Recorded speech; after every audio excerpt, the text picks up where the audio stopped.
myself am a Christian, and I was genuinely offended by about sort of 10 minutes in the second half, where I was quite astonished at how imaginatively offensive the show was. But in a sense, we need to be aware that artists, and myself as a Christian writer, am I going to write about the world as it is, or the world as I would like it to be? And part of me, I have to portray the world as it is, and in so doing, that's going to be difficult and offensive. And so I guess I need to always remember that my faith is completely informed by the Lord Jesus, who told a lot of stories, and a lot of people were very, very offended by those stories. And there are sort of parts, I've been looking at John's Gospel recently, where he starts telling a story, and people are like starting to pick up rocks, you know, and they're getting ready to throw them at him because his stories are so incredibly offensive. So we need to be very careful that... You had that on stage, people throwing rocks at you? I'm just wondering. No, bottles once. Often in Glasgow, actually.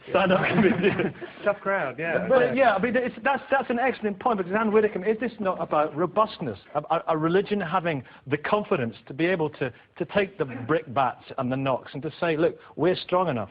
Well, it does it all the time and has to do it all the time. What I actually said was that I thought that there had to be a suggestion of some limits, a suggestion of a boundary, a question mark in your mind, and that is best supplied by a law that is not often invoked, but that is nevertheless there. Why should it be invoked? Can you provide us with a possible example of when this law should be invoked? Well, it was invoked in 1977, and I thought quite properly so.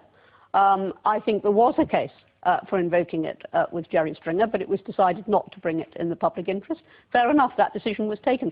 But the point is, it had to be taken. There was a reference there to some sort of boundary.